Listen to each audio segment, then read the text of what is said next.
lot of rapid development. We're seeing a lot of work happening within Sage ERP X3. Can you give us a very quick summation of where we're at now, the state of the art, the sorts of focus areas that have been delivered? The heart of version 7 has really been around technology platform, focusing predominantly on usability and accessibility. So completely, re-engineered, latest technologies, and quite brave decisions taken a few years ago that were not mainstream technologies, of which now are. So what we believe we have now is really the next generation ERP. What that means from a customer perspective, which is I guess the most important thing, is really easy implementation, easy to use, easy to configure. Gone are the days of long, complex projects. So our recommendation is to go with a standard implementation, get the product up and running, and then look at further configurations thereafter. And that way, we get users very familiar with the software very quickly. We're also seeing a focus on building out the capabilities of the product. Far more focus now on integrating across ERP, CRM, HR, all the OEM modules that are available. And that as a roadmap is quite exciting. There's a lot of capabilities now coming to the product. It stacks up pretty strongly against the opposition. It does, and it's one of the advantages of having a relatively mature product. The product has really been around in different forms for 20 years now. So the functionality is by and large there. It's a very complete product.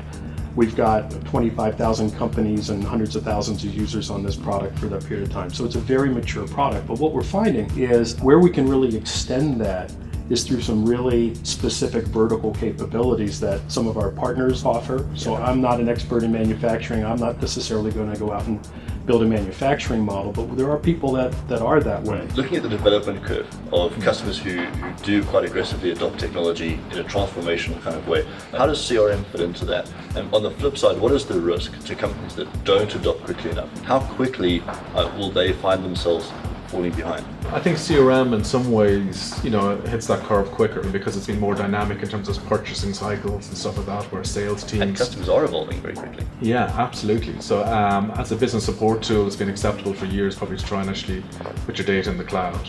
And that's, in some ways, Salesforce has helped to actually develop that market trend, right? It creates a market for the rest of us, which is great. The adoption rates in the likes of North America and the UK and mainland Europe to some extent are much more aggressive than we see elsewhere in the world. And I suppose what we want to do is we don't want to actually start saying you have to do it this way. We actually want to provide choice to people so that it's right for them. The danger for themselves, I suppose for businesses in general, if you don't get on the emerging curve of what's actually the trends out there, is that it stops becoming a choice of deployment and actually becomes a way of maybe doing business. Right. Do you know what I mean? That it becomes a way of actually engaging your customers, etc. That there's more happening there than just a platform. So it gets more dynamic online, being able to actually engage people at a certain pace, etc. Just to wrap up, we've seen the forecasts for Sage X3 up to Africa. They're very aggressive. We know that the region is a very exciting region for Sage right now. There's a lot of deals going on. Do you expect the same thing? Are we expecting BI to kind of follow that curve, or does it lag a little? No, I don't think it lags a little. I think it actually leads a little. So by that, what I mean is, yes, everyone is getting very aggressive in terms of going to market with new products, obviously across the Sage portfolio, but actually BI is leading a lot of these opportunities.